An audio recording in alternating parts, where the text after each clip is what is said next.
जब इंसान की सोच कमजोर पड़ जाती है तब उसके मन से अच्छे और बुरे का फर्क मिट जाता है।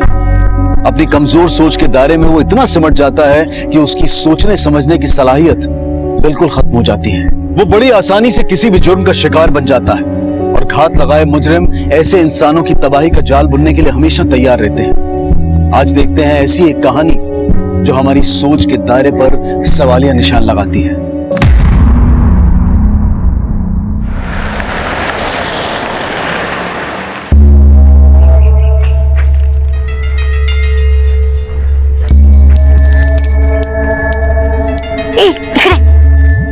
वाट बघते तुझी कितनी देर लगा दी? बहुत दूर से आता ताई। चल देख पूरे छह है ना? हो ताई पूरे छह। ये पकड़ और हाँ किसी को बोलना मत। हो ताई।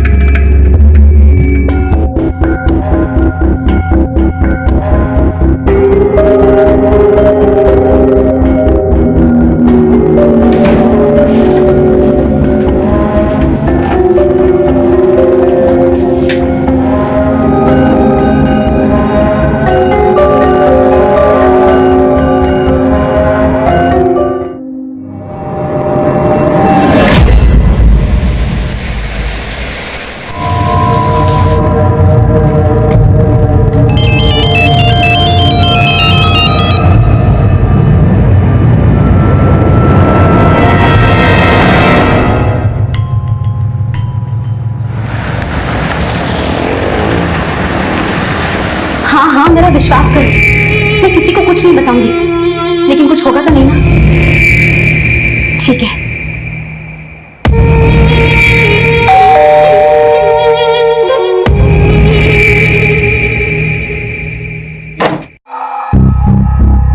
आंटी सोनू कहाँ है?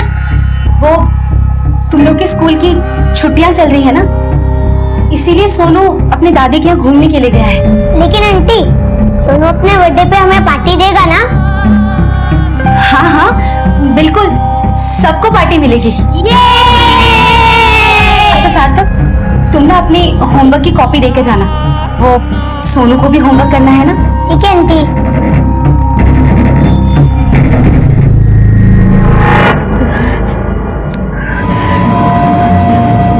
कुछ नहीं होगा आपको, मैं आपको वापस लाती रहूंगी। मैं आपको कुछ होने ही नहीं दूंगी। हम वापस एक बार पहले की तरह अच्छे से रहेंगे।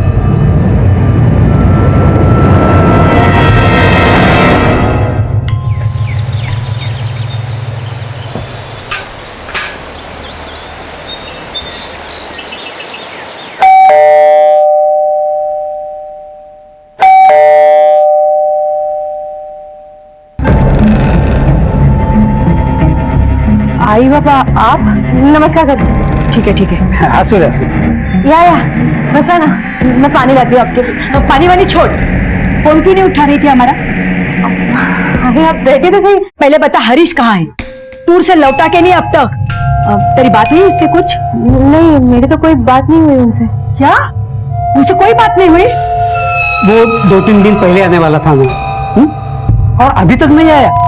इतने दिनों से उसका फोन भी बंद आ रहा है।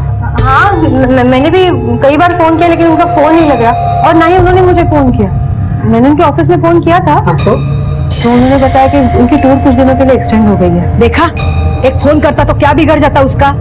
ये आजकल के बच्चे भी ना, इसको तो कभी हमारी परवाह थी नहीं, अभी हमारे बेटे को भी हमारी परवाह नहीं है। एक काम कर, उसके ऑफिस में ना फिर से फोन लगा और उनको बोलना किसी भी तरीके से हमारी बात करवाओ हरीश से। मुझे मेरे बेटे से आज बात करनी है, बस कर, फोन कर।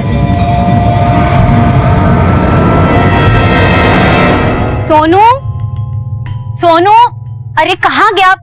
कुठे आहेस तू सोनू? अरे सोनू कहाँ है? सोनू बाहर निकल, देख, परेशान मत कर। सोनू, ले ले ले ले ले।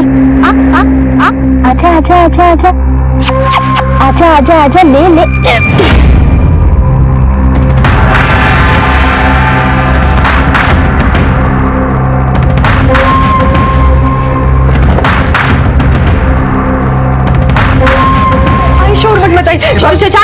सच बताओ, अब तू इसे मेंढक क्यों खिला रही थी?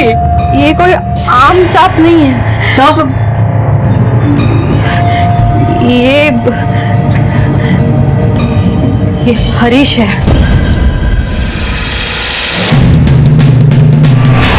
क्या ये सांप हमारा बेटा हरीश? हाँ। सीमा पास झाली तुझे नाटक, आणि आता खरं खरं सांग, काय हरीश, क्या किया तूने उसका? भाई बाबा मेरा यकीन कीजिए, यही आपका बेटा हरीश है। मैं सच कह रही हूँ। ये ऐसे नहीं मानेगी। आओ तुम्हें पुलिस ने फोन करा। जब पुलिस के डंडे पड़ेंगे ना तो सब तोते की तरह सच उगलेगी। बाबा नहीं फोन मत कीजिए। बाबा पुलिस को फोन मत कीजिए। मेरी बात सुनिए, ये बात हमें किसी को नहीं बतानी है। देखिए मैं सब ठीक कर रही हूँ ना। बाबा मेरी बात सुनिए। बाबा पुलिस को फोन मत लगाइए।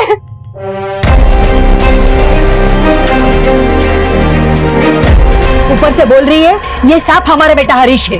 हाँ तो मैं झूठ नहीं बोल रही, ये सच में हरीश है। आप मेरा यकीन क्यों नहीं कर रही? देखा साहब कैसी पागलों जैसी बातें करती है। मैंने ये डब्बा बाहर फेंक देती हूँ। बातें करती है। क्या हरीश है ये? असली जहरीला सांप है वो, खिलौना नहीं है। बाहर चलिए, बाहर बात करेंगे, बाहर चलिए।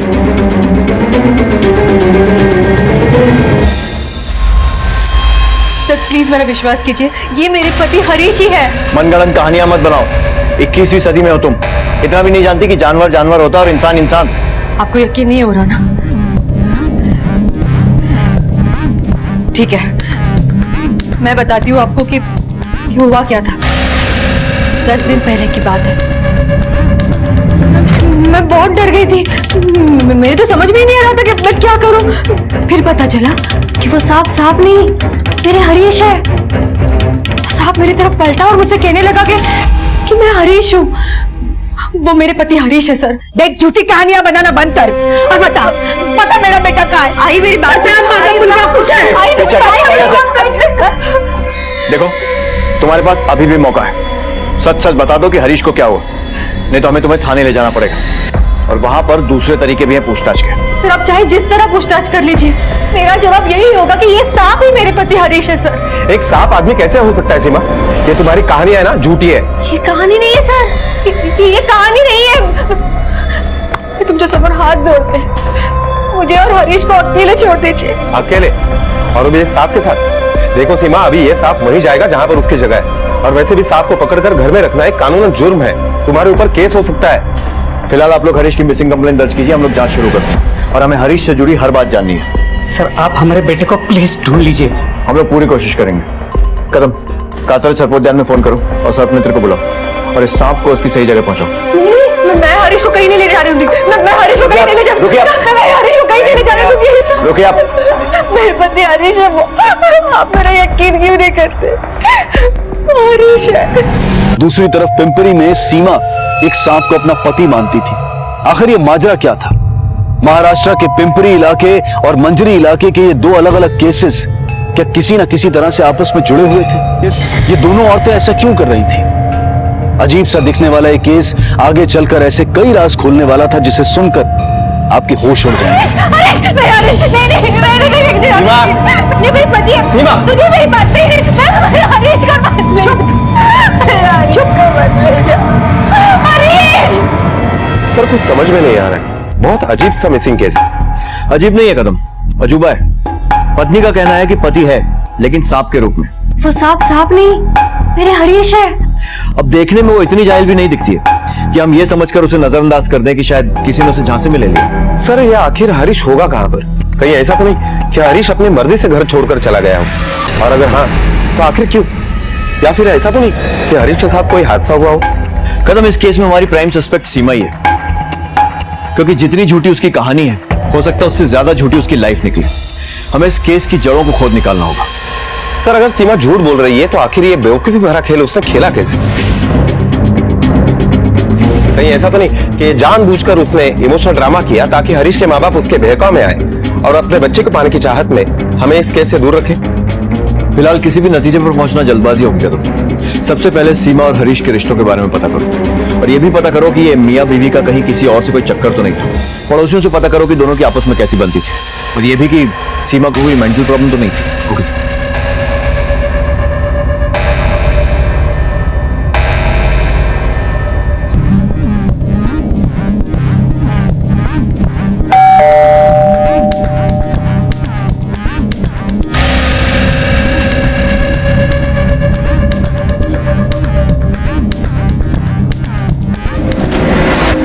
हरीश और सीमा अपनी धुन में रहते थे, ना किसी से बातचीत ना कोई लेना देना। सर ये जो घर है सीमा के नाम पे है। मैंने सुना कि हरीश काम के सिलसिले में बाहर ही है।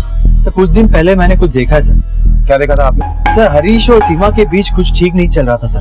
बार बार आए दिन दोनों के बीच झगड़े होने लगते थे। मैं कुछ पूछ रही हूँ तुमसे हरीश, मेरे सवालों का जवाब दो, ऐसे मत करो हरीश। मैं हाथ जोड़ती हूँ, सबर बोल क्या? फालतू बड़बड़ सुनने के लिए मेरे पास टाइम नहीं है। नहीं मैं तुम्हें जाने नहीं दूंगी। मैं पैर पड़ गया, ऐसे मत करो। तो पैसे उसके पास रहते नहीं थे, वो बाहर से हमेशा उधार की दारू पी के घर आता था। और जब लोग पैसे वसूली के लिए घर आते थे तो सीमा को पैसे भरने पड़ते थे। इतना ही नहीं सर, वो अपने माँ बाप का घर छोड़ के सीमा के घर ही रहने लगा था। आपने हरीश को यहाँ पर आखिरी बार कब देखा? सर यही हफ्ते 10 दिन पहले। अरे साहब वाले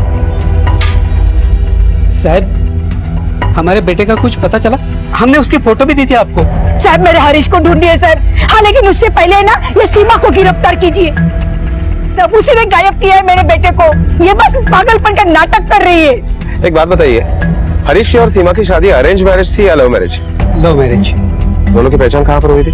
वो साहब मेरा बेटा मेडिकल रिप्रेजेंटेटिव है, बस काम के दौरान घूमता रहता था, वही कहीं उसको सीमा मिल गई, प्यार हो गया, दोनों में शादी कर ली। और शादी के बाद यही सीमा के घर में आके रहने लगा। उसके भी आगे पीछे कोई नहीं ना, इसलिए ये घर सीमा का ही है। हमें तो ये भी सुनने में आया है कि आपका बेटा हरीश सीमा के साथ मारपीट करता था। नहीं साहब नहीं, ये गलत बात है। मैं मानती हूँ मेरा बेटा थोड़ा गुस्से वाला है, लेकिन औरतों की बहुत इज्जत करता है। मारने की बात तो बहुत दूर है। ये पिछले 10 दिनों में आपके ऑफिस के एम्प्लॉय का कोई टूर निकला था जिसमें हरीश भी हो? नहीं सर, ना तो पिछले 10 दिन से ऑफिस आया और ना ही उसने कोई कॉल किया। उसकी बीवी का फोन आया था, वो बता रही थी कि वो बहुत बीमार है।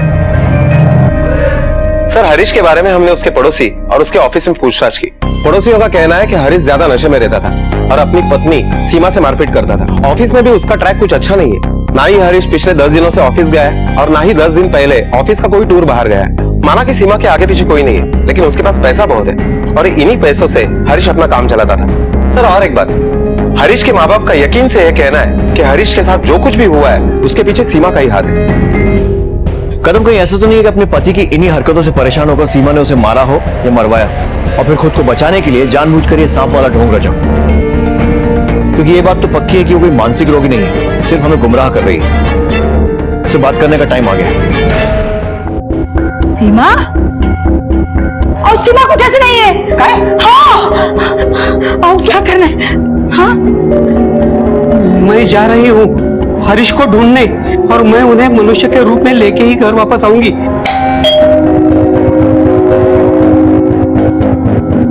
सीमा कुठे? बुलाइए उसे। सीमा घरात नहीं है। ये चिट्ठी छोड़ के गई है।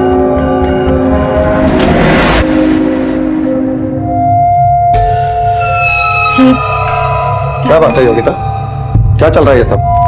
आए दिन तुम्हारे बारे में कंप्लेंट्स आ रही हैं। तुम्हारी हरकतों की वजह से सोसाइटी के लोग डरने लगे हैं। और सुना है यहाँ कोई लड़का भी आता है? हाँ। तो तुम डरो मत, मैं तुम्हारी मदद करने ही आया हुआ हूँ। एक सेकंड।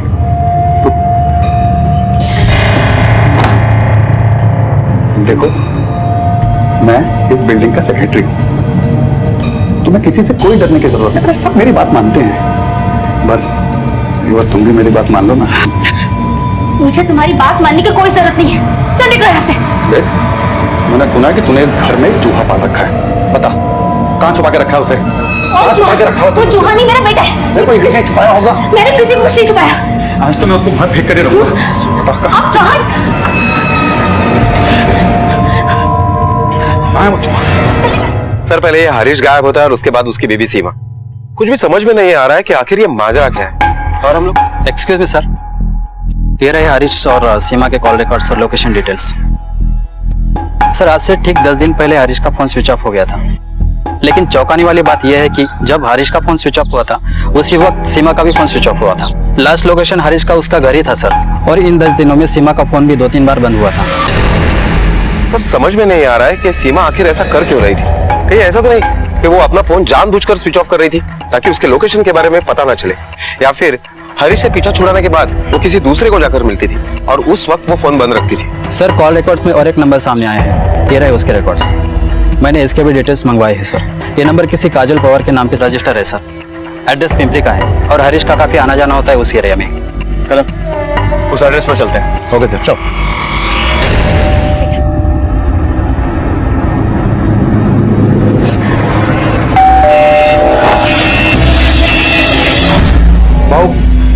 चूहा घर में छुपा के रखा है, ढूंढ के निकालो उसे। कोई नहीं आएगा अंदर, नहीं खाना कोई नहीं आएगा। अरे योगिता, तुझे पता है चूहे से कितनी बीमारियां फैलती है? वो चूहा नहीं, वो मेरा बच्चा है। अरे चूहा किसी का बच्चा होता है क्या? भाऊ चूहा ढूंढना अंदर से चलो भाई, चल बाहर। ये पागल हो गई, ये पागल हो गई ये। तू पागल खाने फोन लगा। कोई आगे नहीं बढ़ना, समझ लो। भाई चूहा भी मारा। छोड़ो मुझे, मैंने कहा ना मुझे छोड़ो, मुझे मेरे बेटे के पास जाना है। पता नहीं किस हाल में होगा, पता नहीं खाना खाया भी होगा कि नहीं। योगिता शांत हो। डॉक्टर साहब, आप मुझे मेरे बेटे के पास लेके जाओगे ना? कहीं उन लोगों ने उसे मामूली चूहा समझ के मार दिया तो? चिंता मत करो, हमारी बात हो गई है उससे। तुम्हारा बेटा सोनू बिल्कुल ठीक है। मुझे मेरा बेटा चाहिए, मुझे किसी भी हाल में मेरा नहीं। योगिता के बर्ताव से उसके पड़ोसी और बाकी लोग अचंभित थे। उन्हें शक था कि योगिता दिमागी रूप से बीमार है, पर क्या वाकई में ऐसा था, या फिर इस सब के पीछे कोई और ही मामला था जो अब तक सामने नहीं आया था? आखिर योगिता का बेटा सोनू कहां था? और अब सीमा लापता थी और उसके कॉल रिकॉर्ड से एक नया नाम सामने आया था, और वो नाम था काजल पवार। पुलिस फौरन काजल के घर पहुंची।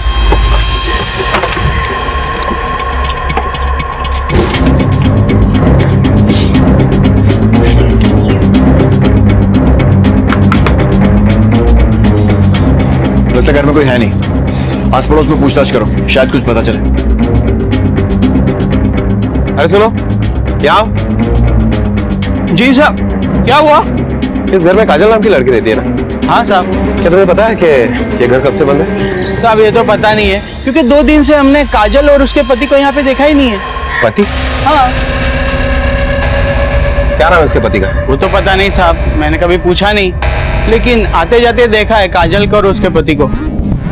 दरवाजा तोड़ो।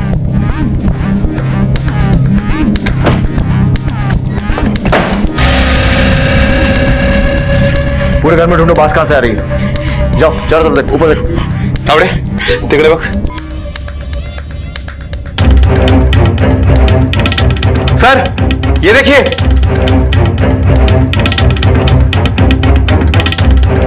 उस पड़ोस वालों को बुला के लेके आओ जरा। जी सर।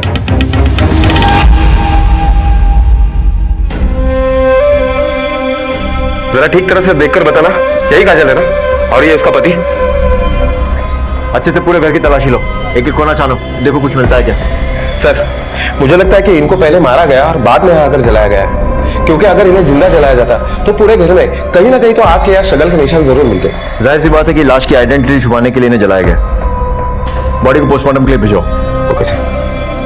कदम पहले हरीश गायब हुआ और उसके बाद उसकी पत्नी सीमा ने कहा कि वो सांप बन गया। वो सांप नहीं, मेरे हरीश है। और उसके बाद वो खुद गायब हो गई। सबसे पहले पता लगाना है कि ये दूसरी लाश किसकी है, काजल के पति की या फिर किसी और की, और ये भी कि हरीश और सीमा का इन दोनों से क्या कनेक्शन है। मुझे लगता है कि दोनों केसेस इंटरलिंक्ड हैं। आसपास में पूछताछ करो, काजल और उसके पति की किसी से कोई दुश्मनी थी क्या, और उन्हें सीमा का फोटो भी दिखाओ, शायद उनमें से किसी ने सीमा को देखा। नहीं साहब, उन लोग से मिला तो कभी नहीं, उन लोग कभी किसी से इतना बातचीत नहीं करते थे। काजल को तो जानता हूँ साहब, लेकिन कभी उसके पति से मिला नहीं, ना ही देखा उसको। और इसे जानते? जी नहीं। काजल के घर पे कभी आते जाते देखा इसे? जी नहीं, कभी नहीं देखा। हाँ सर, काजल है और उसका पति हरीश। तुमने इन दोनों को आखिरी बार यहाँ कब देखा था? सर 2-3 दिन हुआ रहेगा।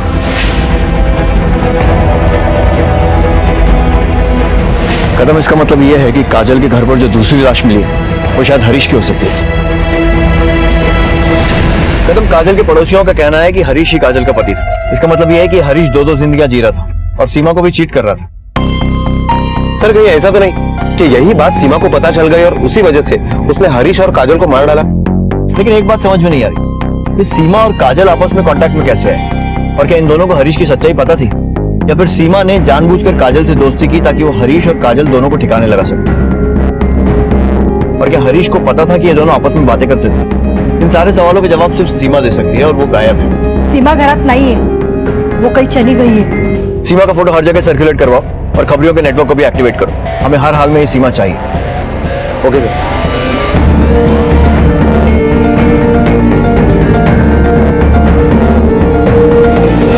सर दोनों बॉडी की ऑटोप्सी रिपोर्ट आ गई है। सर दोनों की हत्या 16 जुलाई को शाम को 7:30 से 8 बजे के बीच में हुई। हत्यारे ने सबसे पहले उन दोनों के सर पर किसी भारी चीज से वार किया और जिसके कारण उनकी मौत हो गई। सर उसके बाद हत्यारे ने उन दोनों बॉडीज में आग लगा दी। दूसरी बॉडी और हरीश के माँ बाप के डीएनए रिपोर्ट चेक करने के बाद ये पता चला है कि दूसरी बॉडी हरीश की नहीं है बल्कि किसी और की है। कदम, हम लोग जरूर कुछ ना कुछ मिस कर रहे हैं। एक काम करो, काजल की फोन रिकॉर्ड फिर से खंगालो, कुछ तो जरूर हाथ लगेगा। Okay sir.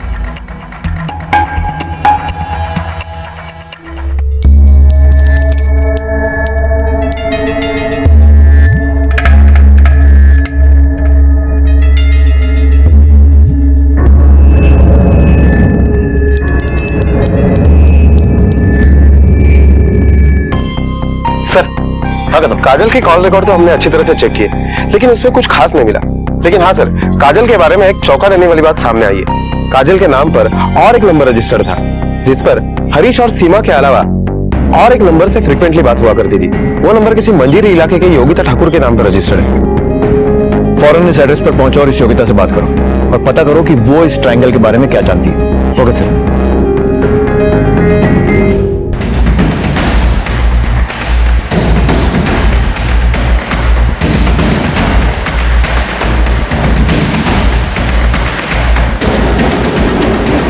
दरवाजा तो लॉक है। ये डॉक्यूमेंट जो है ना नीचे ऑफिस में जमा कर देना, ठीक है? सर आप लोग? मैं सर इस बिल्डिंग का सेक्रेटरी हूँ। ये योगिता यही रहती है ना? हाँ सर, वो तो पागल है, लेकिन आप लोग क्यों ढूंढ रहे हैं उसे? पागल? दरअसल वो एक विधवा है। अभी 1 साल पहले ही उसका पति एक्सीडेंट में मर गया था और अभी कुछ ही दिन पहले अचानक उसका बच्चा गायब हो गया। ये रहा केक। आंटी केक तो बहुत अच्छा है। आंटी सोनू को बुलाना, केक काटेंगे। तुम लोग रुको, मैं अभी सोनू को लेकर आती हूँ। क्या बता सकते हैं कि फिलहाल योगिता कहाँ पे? सोसाइटी में थोड़ा प्रॉब्लम हो गई थी उसकी वजह से, इसीलिए हमने उसे गवर्नमेंट मेंटल हॉस्पिटल भेज दिया। Thank you.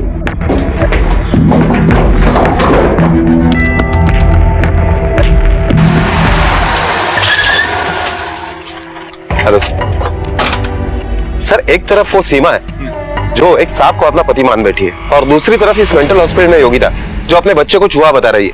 सर समझ में ही नहीं आ रहा है कि आखिर ये मामला क्या है। कदम, ये केस मेरे गले उतर नहीं रहा है। कुछ अजीब ही चल रहा है इस केस में। जितना सुलझाने की कोशिश कर रहे हैं उतना लसता जा रहा है। देखते हैं योगिता से बात करके क्या मिलता है।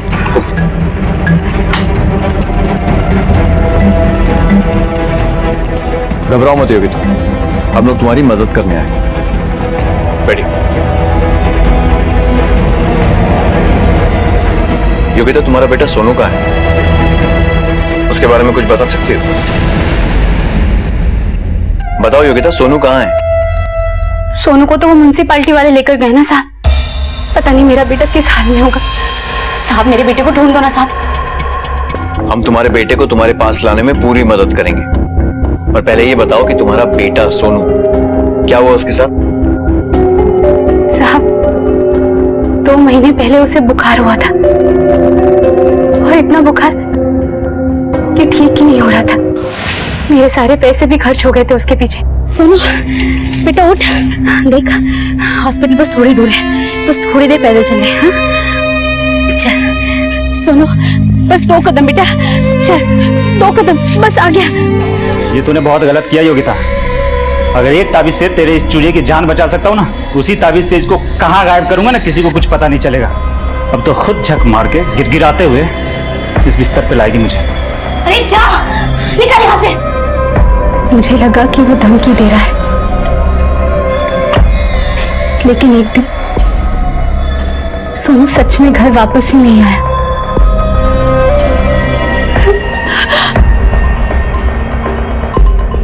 क्या हुआ योगिता? मैंने सुना कि सोनू गायब है।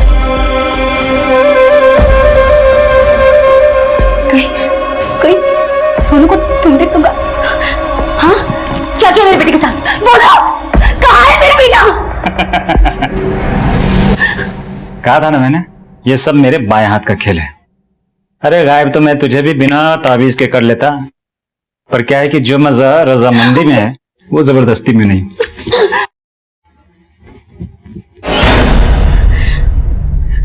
सोनू, सोनू की ताबीज, सोनू की कपड़े? क्या किया तूने मेरे बेटे के साथ? मिलवाता हूँ, सोनू से मिलवाता हूँ। सोनू, अब मेरी बातें ध्यान से सुन।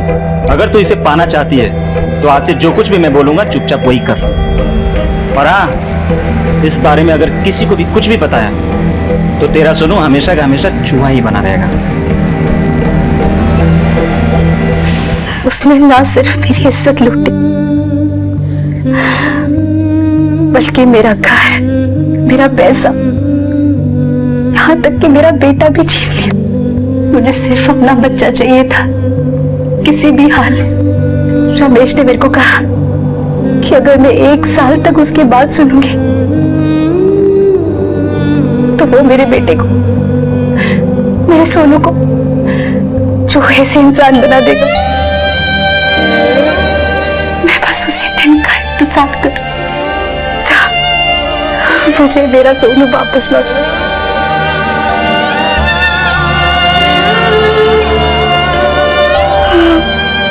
योगिता, तुम इस काजल के कांटेक्ट में कैसे हैं? ये कौन है साहब? मैं इससे कभी नहीं मिली। हमने इसके कॉल रिकॉर्ड्स चेक करवाए और उसमें तुम्हारा नंबर भी। ये रहा उसका नंबर। ये नंबर तो रमेश का है। और इन दोनों कहानियों की जोड़ने वाली कड़ी का नाम था काजल पवार, जिसकी पहले ही किसी ने हत्या कर दी थी। लेकिन पुलिस को यह समझ में नहीं आ रहा था कि काजल के साथ माँ बाप के डीएनए से बॉडी का डीएनए मैच नहीं हुआ था, जिससे ये साफ हो गया था हरीश अब भी कहीं फरार था या छिपकर कोई खेल खेल रहा था। तो ये माजरा है, ये रमेश और काजल एक दूसरे से मिले हुए थे और इसी वजह से रमेश काजल का मोबाइल नंबर यूज कर रहा था। कदम कहीं ऐसा तो नहीं कि काजल के घर में मिली वो दूसरी लाश रमेश की? हो सकता है कि रमेश सीमा को भी योगिता की तरह अपने जाल में फंसाने की कोशिश कर रहा हो, लेकिन इस सबसे काजल का क्या कनेक्शन? ये भी पॉसिबिलिटी है कि सीमा हरीश को वापस पाना चाहती थी और इसीलिए उसने काजल को मरवा दिया। सर, इन सारे सवालों के जवाब सिर्फ 3 लोग दे सकते हैं, हरीश, रमेश और सीमा। लेकिन इस वक्त ये तीनों हमारे पहुंच से बाहर है। कदम, हमें इन तीनों को बहुत जल्दी ढूंढना होगा, क्योंकि इन तीनों के मिले बिना इस केस का सॉल्व होना बहुत मुश्किल है। पुलिस ने अपनी तहकीकात को काफी प्लानिंग के साथ आगे बढ़ाया। एक एक से पूछताछ की गई, एक एक को टटोला गया।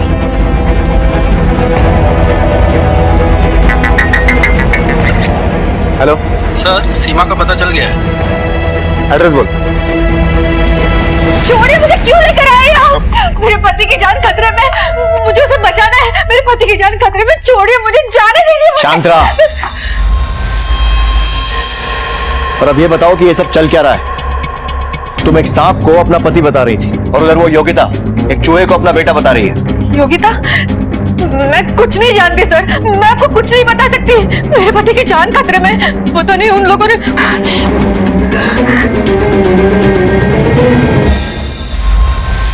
केशवानंद बाबा? बाबा? इनको तो दाढ़ी थी। कहाँ मिलेगा ये बाबा? केशवानंद बाबा को तो देहांत हो गया। ये कौन? देखो, अगर तुम हमारे साथ कोऑपरेट नहीं करोगी तो हरीश तुम्हें वापस नहीं मिलेगा, और अगर चाहती हो कि हरीश दोबारा वापस मिले तो सब कुछ सच सच बताओ। बढ़ो।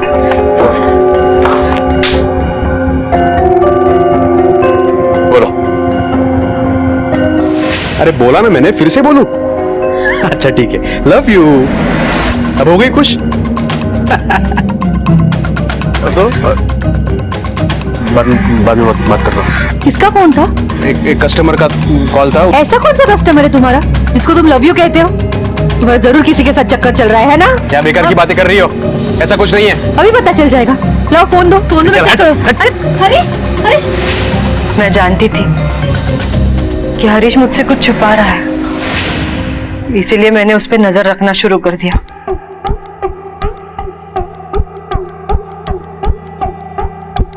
ये कहाँ जाने की तैयारी चल रही है? 3 दिन जयपुर जा रहा हूँ बिजनेस के सिलसिले में। बिजनेस के सिलसिले में या किसी लड़की के सिलसिले में? तुम्हें क्या लगता है मुझे कुछ पता नहीं? मुझे साफ साफ बताओ, कौन है ये लड़की?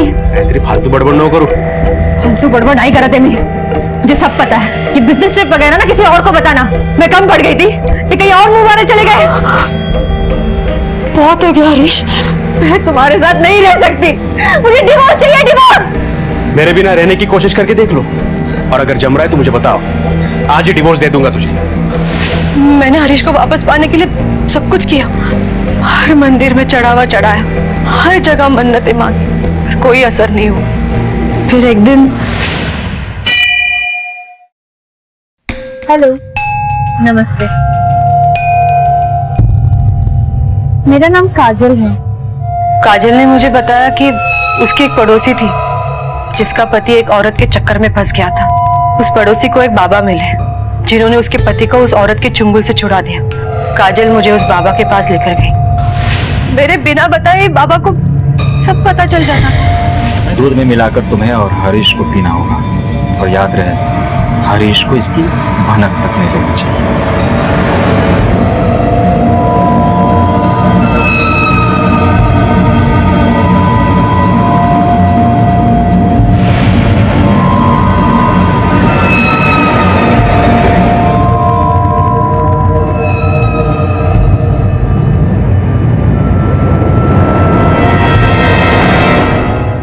हरीश, हरीश, हरीश, बाबा हरीश गायब हो गए, पता नहीं कहाँ चले गए, कहाँ गए होंगे वो। यही वो उपाय था जो तुम्हारे पति को उस डाइन के चंगुल से वापस ला सकता है। दंड दिया है मैंने इसे, और ये दंड पूरा होते ही वो एक आम इंसान के रूप में आ जाएगा। फिर वो जिंदगी भर तुम्हारा वफादार बन के रहेगा। बाबा लेकिन वो है कहाँ?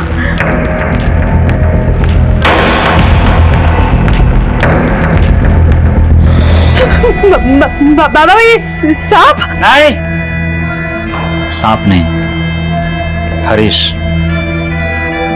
ये तुम्हारा पति हरीश है।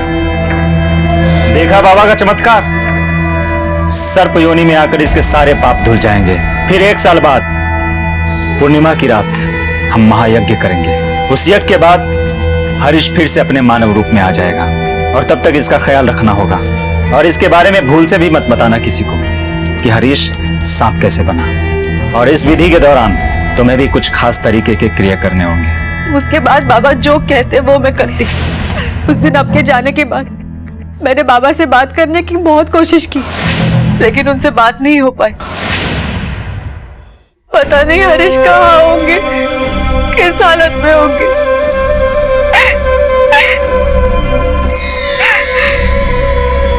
कदम, सीमा को हरीश के अफेयर के बारे में पता चलने के बाद ही रमेश और काजल ने प्लान बनाया होगा, और इसीलिए काजल खुद आगे होकर मंदिर में सीमा से मिली थी। लेकिन अगर रमेश और काजल यही धंधा करते थे और इसी तरह लोगों को चूना लगाते थे, तो फिर ये रमेश गया कहाँ? लेकिन सर, सीमा के हिसाब से रमेश उर्फ केशवानंद बाबा वो तो मर चुका है। लेकिन कदम, ये भी हो सकता है कि इस फर्जी बाबा की तरह उसकी मौत भी फर्जी हो।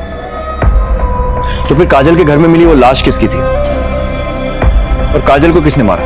उसके 2 शिकार थे, योगिता और सीमा। सीमा जो सांप के पीछे पागल है, और योगिता को देखकर लगता नहीं है कि वो अकेले ही हत्याएं कर सकती है। तो फिर ये हत्याएं की किसने? कदम, कोई ना कोई कड़ी तो है जो हमसे छूट रही है। हमें जल्द से जल्द इस हरीश और रमेश को ढूंढना होगा, क्योंकि इस अंधी गुफा से निकलने के अब सिर्फ 2 ही रास्ते हैं, पहला हरीश और दूसरा रमेश।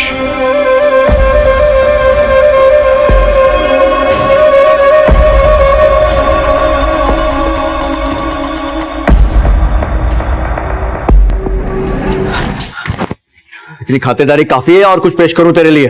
चल बोल बोल।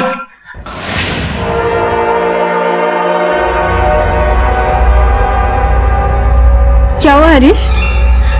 सीमा को शक आ गया मुझ पे। मुझे मालूम है, उसने हम दोनों की बातें सुन ली थी।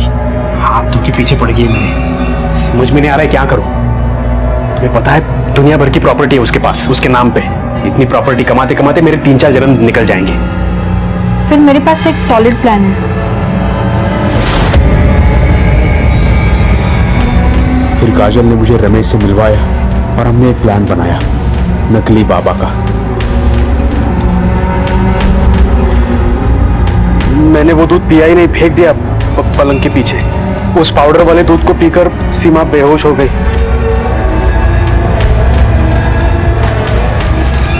सीमा, सीमा। फिर दूध के निशान मिटाकर मैं मैं वहां से निकल गया, अपनी काजल के साथ उसी घर में उसके साथ में अपनी नई जिंदगी जीने लगा। और रमेश ने बाबा बनकर सीमा से पैसे लिए। लेकिन जब एक दिन मैं उसके घर गया तब क्या बात है भैया, हम दोनों ने बहुत पैसे कमाए हैं। लेकिन रमेश भैया, हरीश को जरा भी शक नहीं होना चाहिए। हाँ, और एक बात, हमें उसके हाथ में एक फूटी कौड़ी भी नहीं देनी है। रमेश!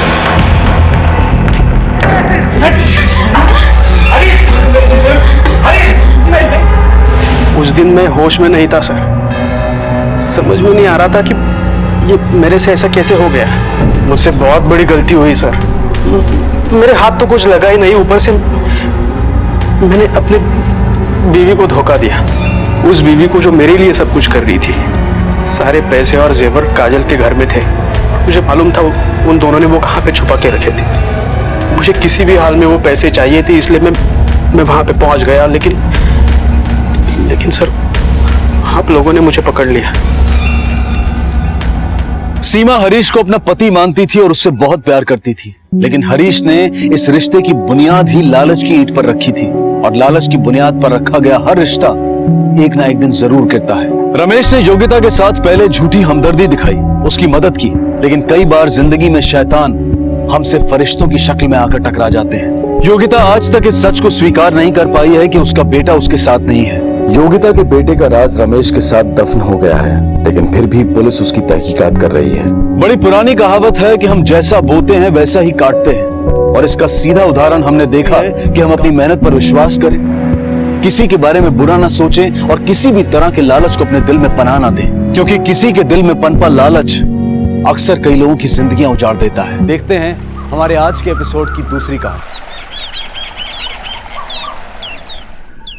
भैया मालिक जी, मेरे को पता था कि आप मेरी वफादारी के लिए मेरे को 1 लाख रुपया जरूर देगा। ये तेरा गलत फहमी है। ज्यादा खुश मत हो, ये पूरा पैसा मैं तेरे को देने के लिए नहीं निकाला। तेरे को जितना बोला ना उतना ही पैसा दूंगा। बाकी का 50,000 रुपया खेत में जो दूसरे मजदूर काम कर रहे हैं उनके लिए है? ये 50,000 रुपये भी तेरे को तब मिलेगा जब तू खेत का काम पूरा कर दे। शांत, खेत में बहुत काम है?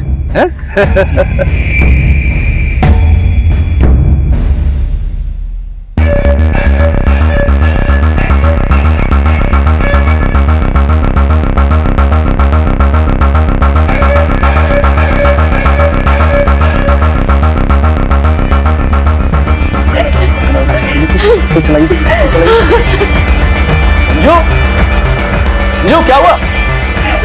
मंजू, मंजू, मंजू,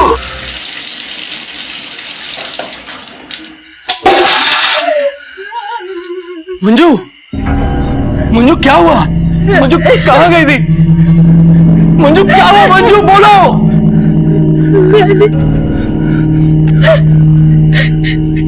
डैडी को किसी ने मार दिया था। मार दिया? डैडी को किसी ने मार। किसने? कहाँ? खेतों में। जल्दी आओ। चलो चलो चलो। ये यहाँ पे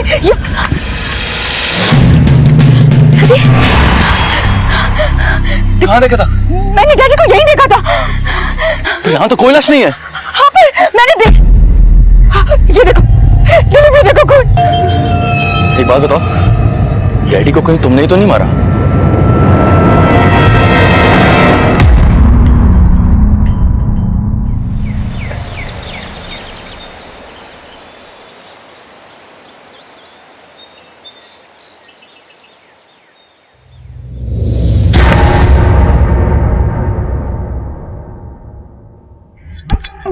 सोनू, सोनू, सोनू, सोनू, सोनू, सोनू, सोनू, कहाँ चला गया? सोनू, सोनू, कहाँ चला गया ये? सोनू, सोनू,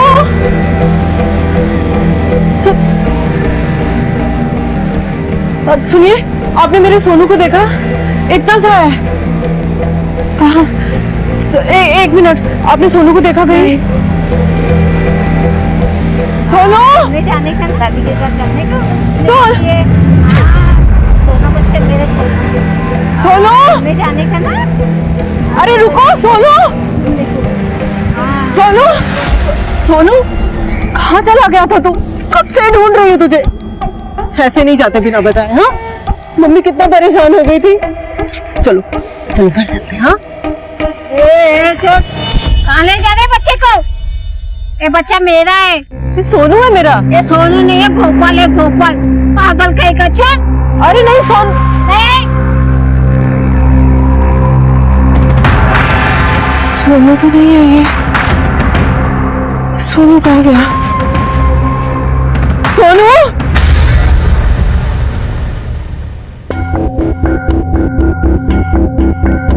सर, मेरे ससुर काशी मोहन जी कल दोपहर में घर से निकले थे और अभी तक लौटे नहीं है और उनका कुछ पता भी नहीं चल रहा।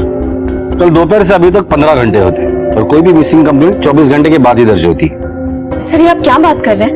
मेरे डैडी कल दोपहर से गायब है और आप 24 घंटे का इंतजार करेंगे? आपको पता है वो बहुत बड़े आदमी हैं, बहुत रसूल हैं वो। जी सर, और इसी वजह से उनके बहुत सारे दुश्मन भी हैं।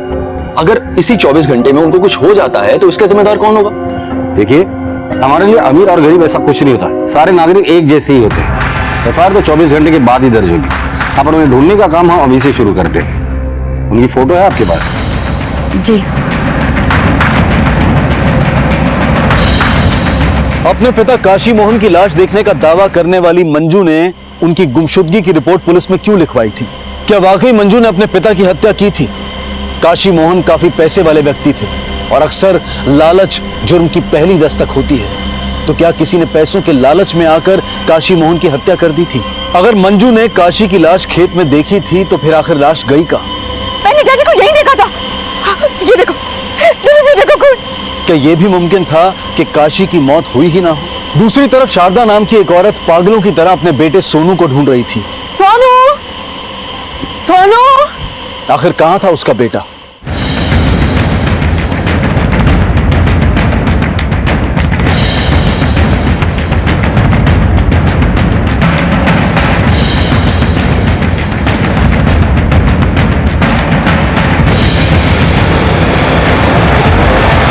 भाग्यलक्ष्मी जी,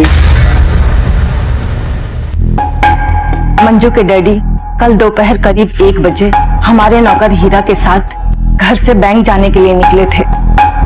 हीरा को अपनी बहन की शादी के लिए 1 लाख रुपए चाहिए थे। वो उसे रुपए दिलाने के लिए बैंक गए थे। क्या बैंक कर थे?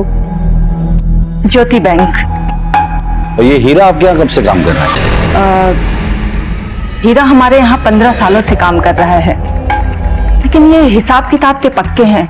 हीरा के 50,000 बनते हैं, लेकिन वो 1 लाख की मांग कर रहा था। कल रात से उनका फोन लगा रहे हैं, लेकिन फोन नहीं लग रहा है। फिर सुबह मंजू ने जाकर रिपोर्ट लिखवाई। ये हीरा कहाँ रहता है पता है आपको? जी। उसकी कोई फोटो होगी? हाँ। Yes sir.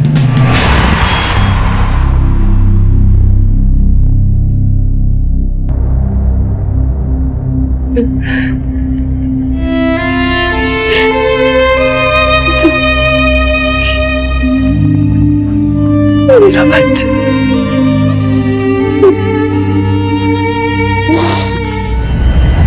Sir, Kashi Mohan ji करीब 2 बजे यहाँ पे आए थे और उन्होंने कुछ 1 लाख रुपए विड्रॉ किए थे और साथ में उनका नौकर हीरा भी था।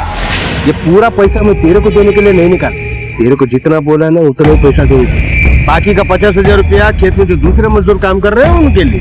ये 50,000 रुपया भी तेरे को तब मिलेगा जब तू खेत का काम पूरा कर दे शाम तक। सर, मैं काशी मोहन जी को बहुत अच्छी तरह से जानता हूँ। वो हमारे बैंक के बहुत पुराने कस्टमर हैं। सर, जान चली जाए पर पैसा ना जाए, ऐसे लोगों में है वो। राव, मुझे तो लगता है कि काशी के गायब होने के पीछे हीरा का ही हाथ होगा। हीरा को पैसों की जरूरत थी और काशी ने पैसे देने से मना कर दिया होगा, इसलिए हीरा पैसे लेकर भाग गया होगा। तो काशी और हीरा दोनों के कॉल रिकॉर्ड निकाल और पता करो गायब होने के पहले हीरा किस किस के कांटेक्ट में था। Okay sir. लेकिन सर फिर काशी मोहन कहाँ गया होगा? इसका जवाब तो हीरा देगा हमें।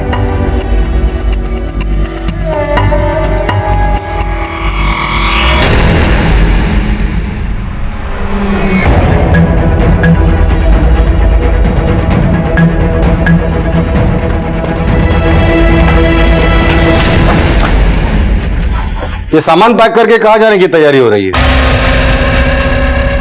कहीं नहीं। तुम्हारे पति हीरा को बुलाओ, जाओ। सर वो तो काशी जी के यहाँ से लौटे ही नहीं है। हम तो इसकी शादी की तैयारी के लिए अपने मायके जा रहे हैं। कल से तुम्हारा पति घर नहीं लौटा है और तुमने जानने की कोशिश भी नहीं की वो है कहाँ? वो तो अक्सर वहाँ रुक जाते हैं, हम सब उन्हीं का इंतजार कर रहे थे। हाँ लेकिन कल रात से उनका फोन बंद आ रहा है। ये कौन है? ये मेरी ननद है, इसी की शादी की तैयारी के लिए हम अपने मायके जा रहे हैं।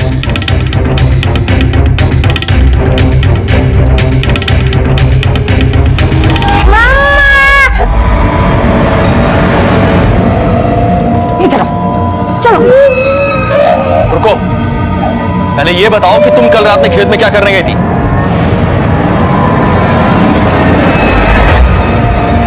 जब तुम रात भर गायब थे तब मैं पूछती थी तुमसे कहाँ जा रहे हो। फिलिप अगर मैंने मुंह खोला ना तुम्हारा तमाशा बन जाएगा।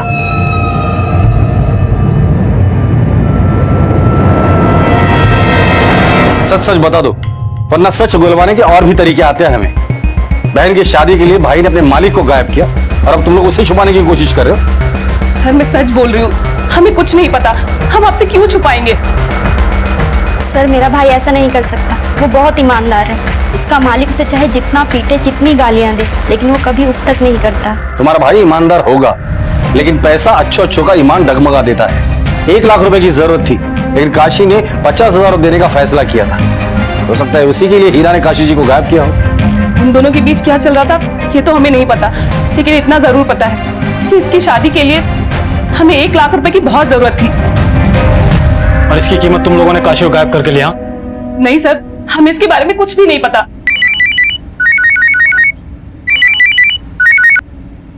हेलो सर, पासे के जंगल में एक लाश मिली है।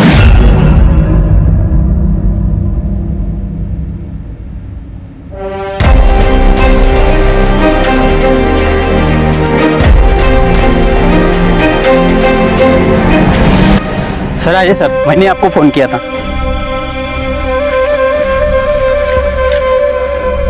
ये देखिए, ये देखिए सर। आसपास देखो कुछ मिलता है क्या? Yes sir.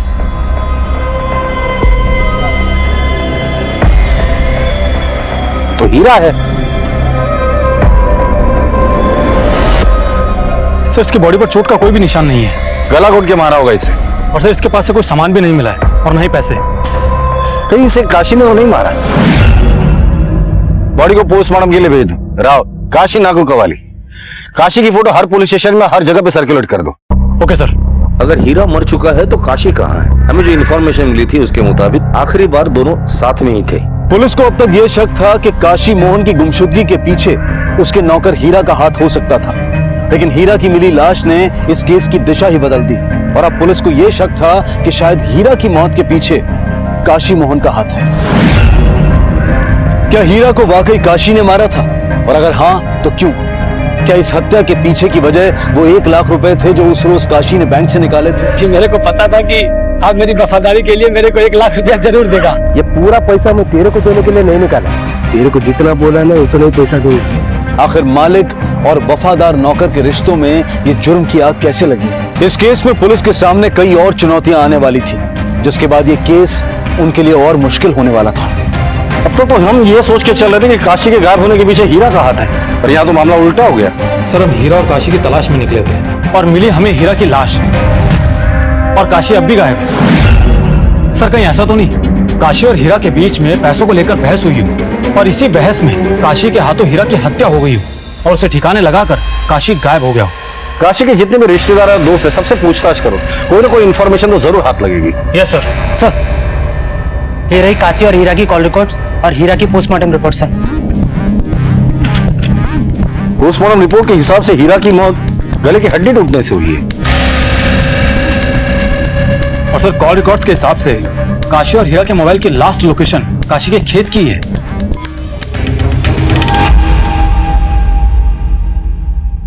Thank you.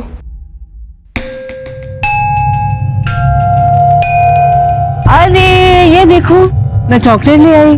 लो अब चले, ऐसे ही यहाँ मत घूमा करो। हाँ मेरे साथ साथ रहा करो। चलो चलो चलो चलो चलो चलो चलो चलो। अरे रुको, कहाँ लेके गए मेरे बच्चे को? अरे चोर कहेंगी, मेरा बच्चा है, मेरा बच्चा ही है। रुको मैं पुलिस को कॉल करती हूँ। रुको अभी अरे मेरा सोनू है ये मेरा बच्चा ही है। रुकिए रुकिए, पुलिस मत बुलाइए, ये मेरी बहन है। कुछ दिन पहले इसका बच्चा कहीं गुम हो गया है, इसलिए किसी के भी बच्चे को अपना बच्चा समझ लेती है। इसको माफ कर दीजिए। अरे जगदीश समझाए से ये मेरा सोनू है, देख इसे। अरे अपना सोनू नहीं है वो, चलो। जगदीश मेरा सोनू है वो, देख ध्यान से। काशी मोहन एक्कड़ उन्नाडु साहब कल हमारी 5 बजे छुट्टी हो गई थी। उस वक्त सेठ जी यहीं पर थे, उधर झोपड़े में हीरा से सफाई करवा रहे थे।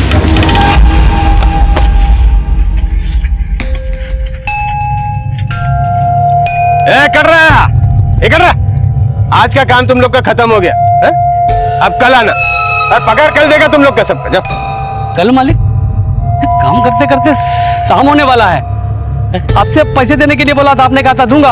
अब मेरे को घर जल्दी जाना है, आप पैसा देके छुट्टी करो ना। पहले काम पूरा खत्म करने का है। खत्म किया? क्या पड़ा उधर पे है? उसके बाद वो पैसा देने के बारे में सोचेगा। हेलो हेलो हेलो साहब हमारे मालिक बहुत कंजूस है और ना ही कभी टाइम पे मजदूरी देते हैं वो। साहब सेठ जी ने हमें घर जाने के लिए बोला तो हम घर चले गए साहब। उसके बाद क्या हुआ हमें नहीं मालूम साहब। राव, इस केस को अभी तक हम लोग एक ही एंगल से टटोल रहे थे। मुझे लगता है हमें दूसरा एंगल भी देखना चाहिए। ये काशी अमीर था लेकिन कंजूस भी उतना ही था। हो सकता है इस कंजूसी की वजह से उसके दुश्मन भी काफी हो।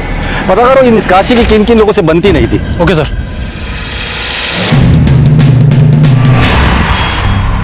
सर वो एक नंबर का बेईमान आदमी है। उससे मेरा और मेरे बेटे मंगल का कोई लेना देना नहीं है। हमारे लिए मर चुका है। काशी तो आपका सगा भाई है ना, फिर भी इतनी नफरत, कोई खास वजह? सर वो एक नंबर का कंजूस और लालची आदमी है। काशी ने धोखे से जमीन अपने नाम करा ली थी। मैं अपना हक पाना चाहता था। अपना हक पाने के लिए मैंने झगड़ा किया, मारपीट भी की, यहाँ तक कि 15 साल तक उससे केस भी लड़ता रहा। पर आखिर में हमारी जमीन नहीं मिली, उसने हड़प ली। उस दिन से हमारे लिए मर गया वो। काशी को हीरा से कोई परेशानी थी? हीरा तो उसका नौकर था साहब, उससे क्या परेशानी होगी। पर हाँ, काशी को अपनी बेटी मंजू से जरूर परेशानी थी। मंजू उसकी बेटी? कैसी परेशानी? उसका कारण भी वो खुद ही था। उसके लाड़ प्यार की वजह से मंजू गुस्सेल और जिद्दी हो गई थी। यहाँ तक कि उसने वो निठल्ले लड़के दिलीप से शादी भी कर ली, लव मैरिज। बाद में पता चला कि घर चलाने के लिए वो काशी से पैसा लेती है। ये सब आपको कैसे पता? नहीं साहब, छोटा सा तो गांव है, सबको पता है। 2-4 दिन पहले की बात है बेटा। एक तो ये निकम्मे के साथ में शादी करके तुमने हमारा नाक कटवा दिया, ऊपर से तुम्हारे घर का खर्चा भी मैं उठा रहा हूं। मेरे को आंख भी दिखा रहा है। इसको बोलो खुद कमाओ और घर का खर्चा उठाओ। मेरे घर में पैसे का पेड़ नहीं लगा है, जितना देने का था दे दिया इसको। सवाल के बात करो डैडी जी, बता दे रहा हूं क्या करेगा। डैडी ये सब आपके खेत खलियान, ये सारा पैसा ये किसके लिए? मेरे लिए ना। आपके जाने के बाद तो ये सब मेरा ही है, तो फिर अभी आपको पैसे देने में क्या तकलीफ है? देखा इसको, देखा इसको, ये पैसा मैं मेरी मेहनत से कमाया और बचाया, तुम लोग को देने के लिए नहीं। और पैसा चाहिए ना तो मेरी मौत का इंतजार करो, लेकिन जब तक मैं जिंदा हूं एक फूटी कौड़ी नहीं मिलेगी। ये कंडेम चले लो। ठीक है, मैं भी जानती हूँ कि आपसे पैसे कैसे निकलवाने हैं। चलिए। हेलो सर, वो लड़की मंजू बहुत ही खराब है। मैंने तो यहां तक सुना है कि दिलीप से उसका मन भर चुका है, इसीलिए वो वामन से चक्कर चला रही है। वामन? वामन कौन? हमारे दोस्त का बेटा है। वो लोग भी बहुत पैसे वाले हैं। दिलीप से शादी से पहले वामन से उसका रिश्ता तय हुआ था। जब वामन को इस बात का पता चला तो बहुत तमाशा हुआ था। क्या आपने कभी मंजू और वामन को एक साथ देखा है? जी सर, एक रात मैंने मंजू को वामन के घर से बाहर आते भी देखा था। मंजू, अरे सुन तो। राव, इस केस में हमें पहले ये कड़ी मिलती है कि पैसों को लेकर हीरा और काशी के बीच झगड़ा हुआ, तो हमें ये लगा था कि इन्हीं पैसों के लालच में हीरा ने काशी को गायब किया होगा, लेकिन उसके बाद हमें हीरा की लाश मिली थी। तो ऐसे भी तो हो सकता है कि इन्हीं पैसों के लालच में काशी की बेटी मंजू ने अपने बाप को गायब किया हो, क्योंकि उसने दिलीप जैसे निकम्मे आदमी से शादी की थी। राइट सर, और काशी ने भी कहा था कि वो अपने जीते जी अपने पैसों में से मंजू को कुछ भी नहीं देगा। पैसा चाहिए ना तो मेरी मौत का इंतजार करो, लेकिन जब तक मैं जिंदा हूं ना, एक पैसा तुम लोग को नहीं दूंगा। शायद इसी कारण से मंजू ने अपने बाप को मार दिया हो सकता है, या ऐसे भी हो सकता है कि काशी को मारते वक्त हीरा ने देख लिया हो और मंजू ने मजबूरन हीरा को भी मार दिया हो। तब इस केसेस में कड़ियां तो काफी है, लेकिन वो कड़ी नहीं मिल रही जिससे ये केस सुलझ जाएगा। मंजू और वामन दोनों जितने खड़े हैं ना, उतने ही गड़े हैं। कितनी बार बोला कि अपना सोनू नहीं है और दूसरे के बच्चों को चॉकलेट मत दिया कर, अब यही तो बंद रहेगी। अन्ना सोनू था, अन्ना सोनू था, अन्ना मेरा सोनू था, वो देखा नहीं आपने। अन्ना, अन्ना, सोनू के पास जाना है मुझे। जिस दिन हीरा और काशी गायब होते, तुम दोनों कहाँ थे? सर मैं तो अपने घर पर ही था, पूरा दिन अपने बच्चे के साथ खेल रहा था। और तुम? सर मैं मार्केट गई थी सामान लेने और फिर घर पर ही थी। झूठ बोल रही हो तुम। उस रात तुम्हें वामन के घर से निकलते हुए देखा गया है। क्या कर रही थी वहां पर तुम? सर मुझे वामन ने अपने घर बुलाया था। जो? पर तब मुझे उसकी नीयत का अंदाजा नहीं था सर। उसने मेरे साथ जबरदस्ती करने की कोशिश की। वो चाहता था कि मैं दिलीप को छोड़कर उससे अपना लूं, पर मैं उसे बिल्कुल पसंद नहीं करती हूँ सर। पहले नहीं पसंद करती थी, पर जब से तुम्हारे बाप ने तुम्हें पैसे देने से इनकार कर दिया है, शायद तुम्हें तुम्हारा ये पुराना आशिक पसंद आने लगा है। कहीं ऐसा तो नहीं कि काशी को मारते वक्त हीरा ने देख लिया है और इसीलिए तुमने और वामन ने मिलकर हीरा को भी मार दिया हो? सर आप क्या बात कर रहे हैं? आप ये ऐसे इल्जाम कैसे लगा सकते हैं मुझ पे? कुछ सबूत है आप लोगों के पास? सबूत नहीं, इसलिए तो सिर्फ इल्जाम लगा रहा हूँ।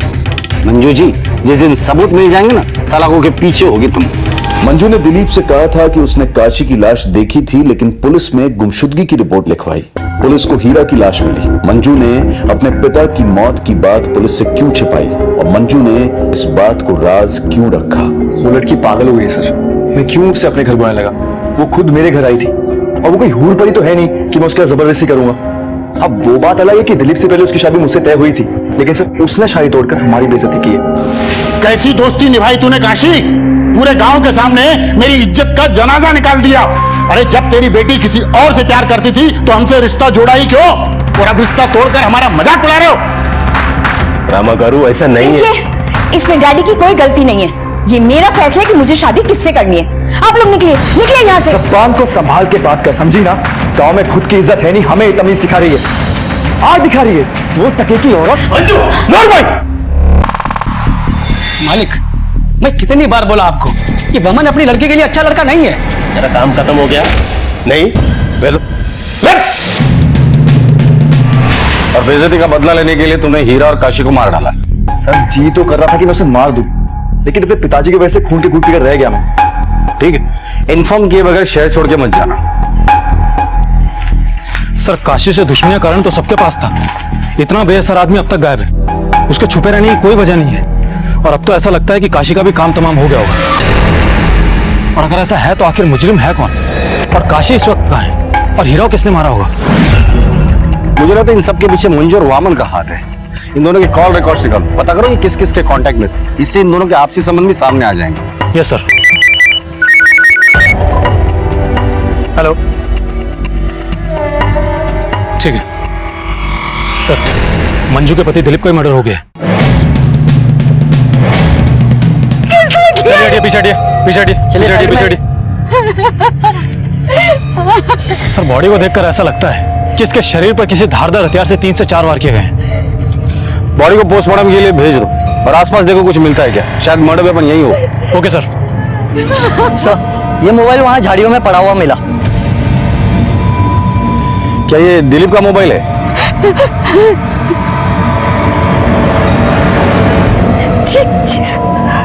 Yes sir. मंजू दीदी, सोनू घर पे नहीं है, सोनू को कोई उठा के लेके चला गया। क्या? हाँ, छोड़ो मुझे। सोनू, सोनू, सोनू, मेरा बच्चा सोनू, वो कहीं मिल नहीं रहा था। आपने घर में देखा ठीक से? सब जगह देख लिया, कहीं नहीं मिल रहा है सोनू। आसपास देखो। जी सर। एक बार घर की तलाशी लेने दो, जाओ देखो। आप जब घर से निकली तो बच्चा कहाँ था?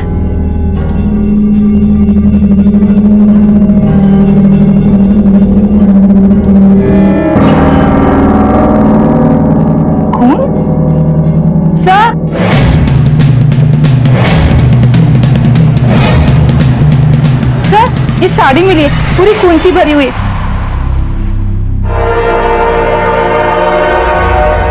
ये साड़ी आपकी है? मेरी साड़ी है। तो ये खून किसका है? मेरा खून है सर, वो 4-5 दिन पहले पाँव में चोट लग गई थी तो बहुत खून बहा था। साड़ी फॉरेंसिक में भेज दो और इनका ब्लड सैंपल ले लो। Okay sir.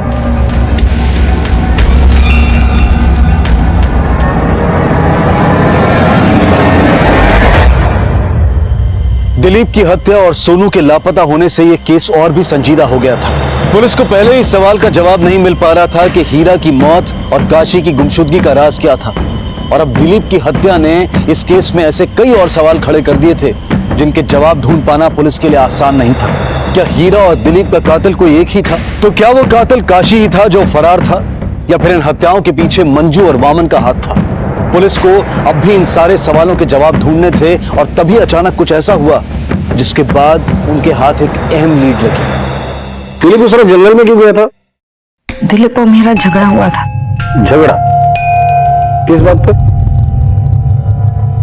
पुलिस स्टेशन में मैंने वामन के बारे में बताया था तो दिलीप के मन में शक भर गया था, और उसी के चलते हम दोनों के बीच में बहुत बुरा झगड़ा हुआ और दिलीप गुस्से में घर से बाहर निकल गए।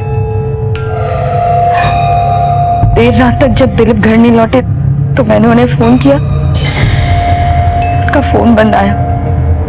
सुबह जब मैं उन्हें ढूंढने के लिए निकली तो पता चला कि खेत में उनकी लाश पड़ी है। आप प्लीज मेरे बेटे सोनू को ढूंढिए।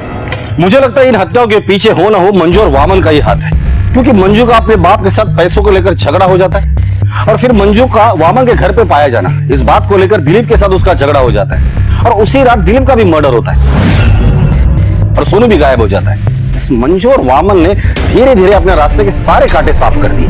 इस वामन से दोबारा बात करनी होगी। ये चोटें कैसे आई? सर ये सब उस दिलीप का किया हुआ है। दिलीप? उसने क्यों किया ये सब?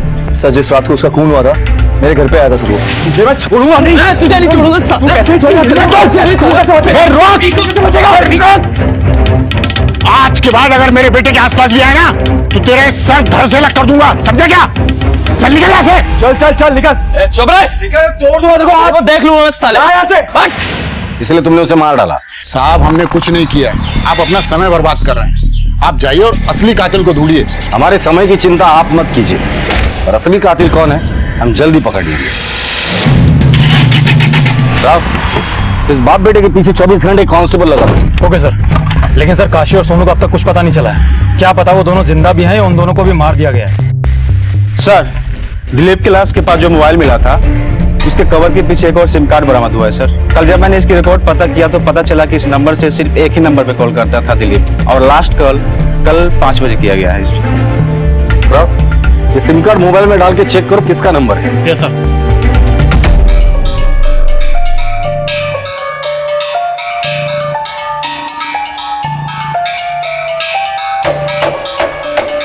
बताओ नंबर। ये वाली।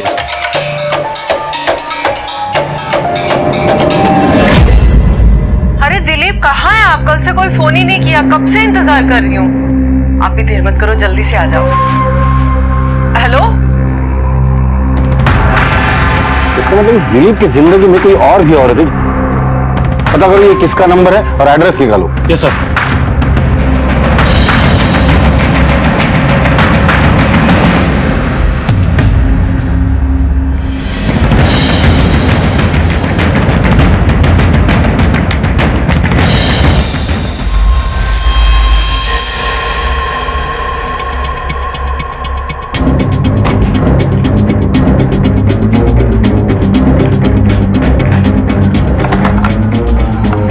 सर यहाँ तो ताला लगा है, लगता है शारदा भाग गई। आस पड़ोस में पूछते हैं। अरे सुनिए, ये शारदा यहाँ रहती है, कहाँ गई कुछ पता है? सर मेरे को नहीं मालूम, लेकिन कुछ समय पहले एक औरत आई थी जो शारदा के बारे में पूछ रही थी। अन्ना शारदा को देखा क्या? नहीं, मेरे को तो नहीं पता, कुछ बोल कर नहीं गई। इसका मतलब मंजू जानती थी कि उसका बेटा सोनू यहाँ है। तोड़ दो दरवाजा।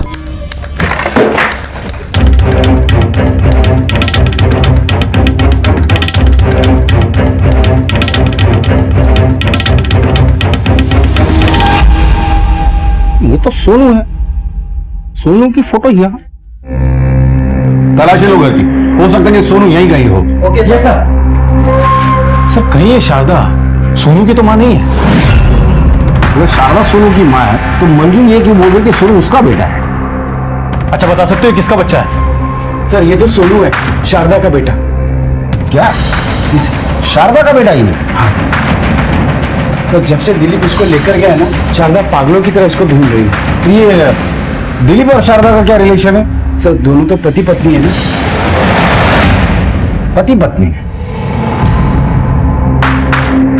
ये शारदा कहाँ जा सकती कुछ मालूम है? सर मंदिर के पास उसका भाई जगदीश अन्ना का घर है, शायद वही गई होगी। सर यही तो है जगदीश अन्ना।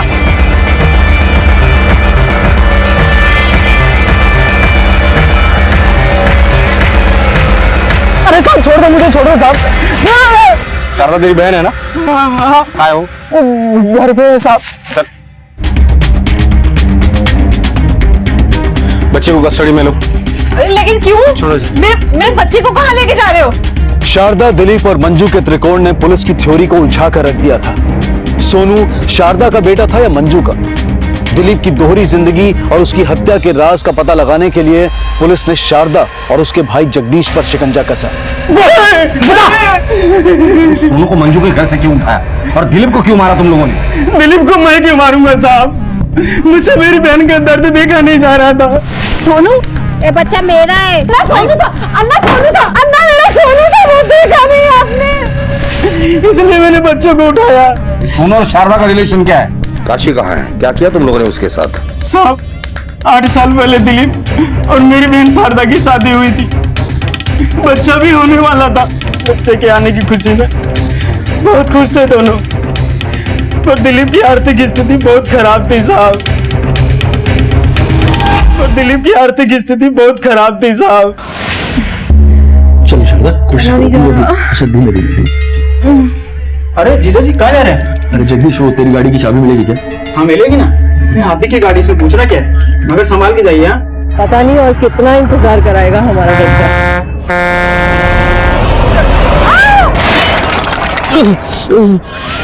उस एक्सीडेंट के बाद मेरी कोख उजड़ गई थी, मैं कभी मां नहीं बन सकती थी। और दिलीप खुद को गुनहगार मानते थे मेरी इस हालत का। डिप्रेशन का भी शिकार हो गई थी, अपना बच्चा जो खो दिया था मैंने। 2 साल ऐसे निकल गए,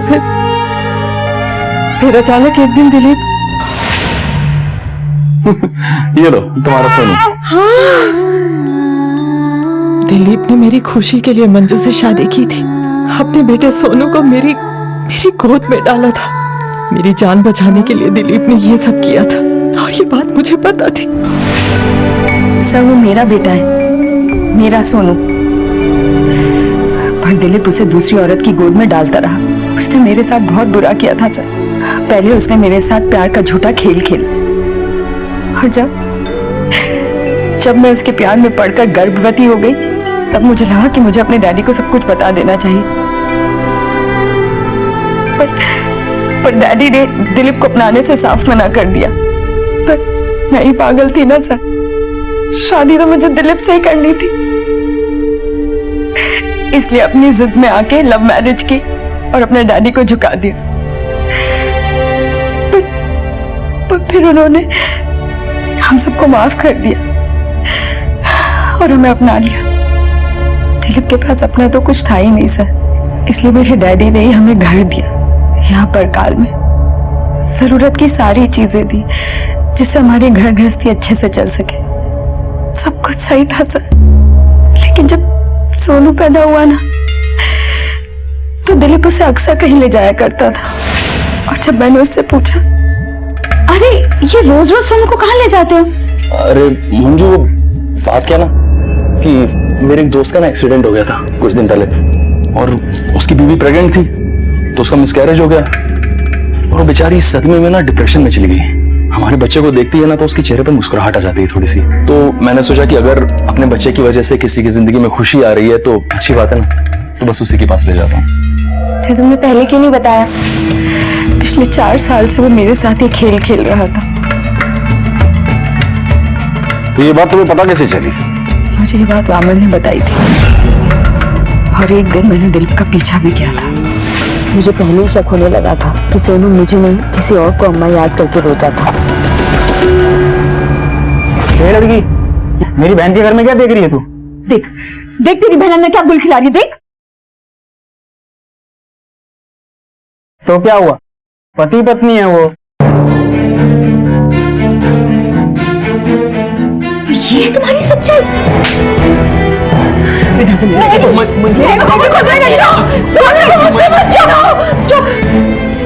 मेरे बच्चे को दूसरी औरत की गोद में डाल के बोल तो रही कि तुम्हारी दोस्त की बीवी है। चुप, बिल्कुल चुप। ये बहुत बुरा गेम खेला है मेरे साथ दिलीप। शादीशुदा होते हुए भी तुमने मुझसे शादी की। सब मैं घर आकर बहुत रोई।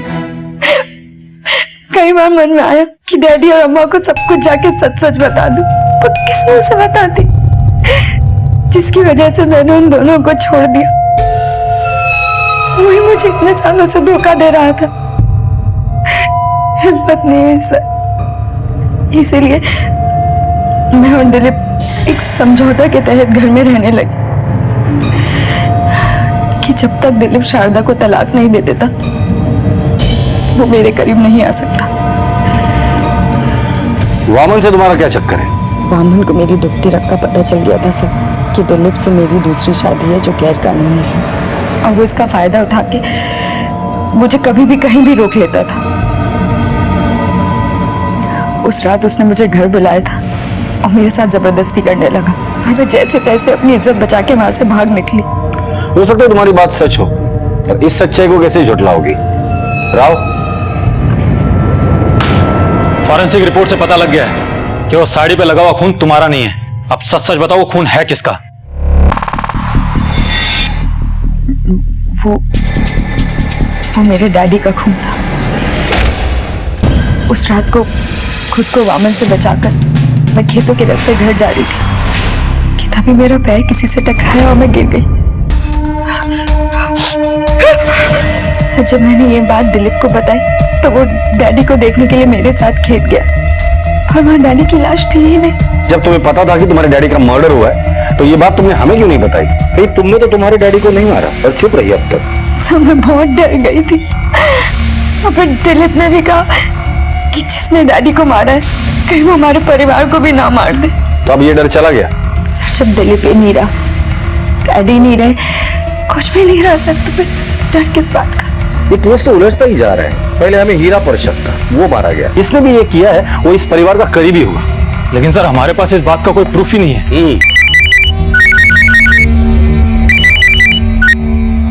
साहब, ये खबर है। ठीक है सर, काशी गाड़ी का पता लग गया है। Well, check you. Yes sir.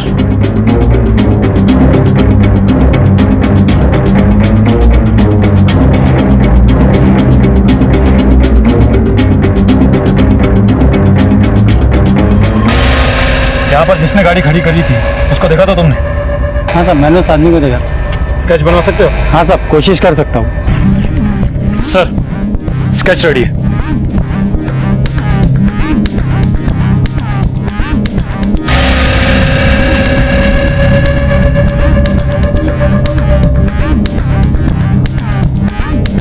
Hello,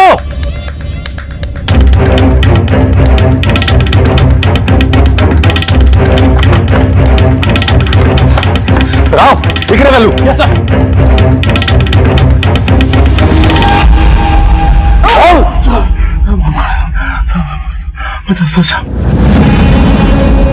मैं 1 साल से सेठ जी को मारने की फिराक में था, पर मुझे मौका नहीं मिल पा रहा था। फिर ये तय हुआ कि ये काम दिलीप करेगा।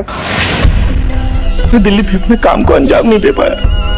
हाँ हेलो कल्लू, यार ये मेरे बस की बात नहीं है। मैं उन्हें मारने गया था लेकिन हिम्मत नहीं जुटा पाया। इतना अच्छा मौका तूने अपने हाथ से गंवा दिया। कुछ नहीं कर पाएगा तू जिंदगी में, कुछ नहीं। जा घर जाकर सो जा। अब एक काम मुझे ही करना होगा। मालिक, सारा काम खत्म कर दिया, मैं घर जाऊं? ये ना पूरा 1 लाख रुपए। आप खुश हो गया? आप बहुत अच्छा आदमी। हाँ, वेलो।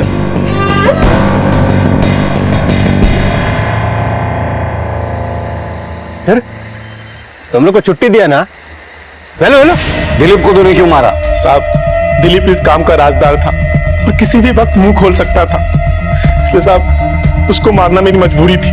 साहब, दिलीप जिस दिन बामन से झगड़ा करके घर वापस आ रहा था, तभी मैंने उसे खेत से अकेले जाते हुए देखा और साहब उसका वही काम तमाम कर दिया। बाकी सब बता तो ये भी बता दे, काशी को क्यों मारा था? उनसे क्या दुश्मनी थी तेरी? साहब, सेठ जी से मेरी कोई दुश्मनी नहीं थी। मुझे 1 साल पहले यूपी से काशी के पूरे परिवार को मारने के लिए बुलाया गया था। किसने बुलाया था?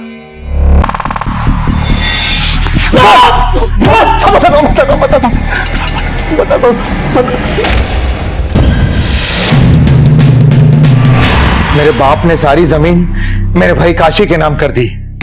क्यों? उन्होंने ऐसा क्यों किया था? उसका कारण भी मैं ही था। जुए और शराब ने मुझे बर्बाद कर दिया था। यहां तक कि मेरे बाप का काफी पैसा मैंने बर्बाद किया। इस कारण मेरे बाप ने मुझे जमीन जायदाद से बेदखल कर दिया और सारी जमीन मेरे भाई काशी के नाम कर दी। काशी तो क्या, उसके पूरे परिवार को खत्म कर देना चाहता था। क्यों? जो जमीन मेरी और मेरे बेटे मंगल की नहीं हो सकती, वो किसी की नहीं हो सकती। हमारे बाप ने बिल्कुल सही डिसीजन लिया था। जमीन के लालच में तुमने 3-3 लोगों की जानें ली। कानून में लिखी हर सजा तुम्हारे लिए कम है। मुरली और कल्लू को अदालत ने आजीवन कारावास की सजा सुनाई है। क्राइम पेट्रोल के माध्यम से हमने ये संदेश कई बार दिया है कि लालच हमारे जीवन का वो बीज है जिसे बोते वक्त हर कोई मीठे फल की उम्मीद तो करता है, लेकिन बदले में उसे एक ऐसा पेड़ मिलता है जिससे जिंदगी में कांटों के सिवाय और कुछ हासिल नहीं होता है। इसी विचार के साथ अब मैं अनूप सोनी आपसे विदा लेता हूं। फिर मुलाकात होगी अगले एपिसोड में एक और चौंका देने वाले केस के साथ। तब तक अपना और अपने परिवार का ख्याल रखें और देखते रहें क्राइम पेट्रोल डायल 100। सबक एक को, सीख हम सबको। जय हिंद। इस तरह के और भी एपिसोड देखने के लिए हमारे चैनल को सब्सक्राइब करें और बेल आइकन दबाना ना भूलें।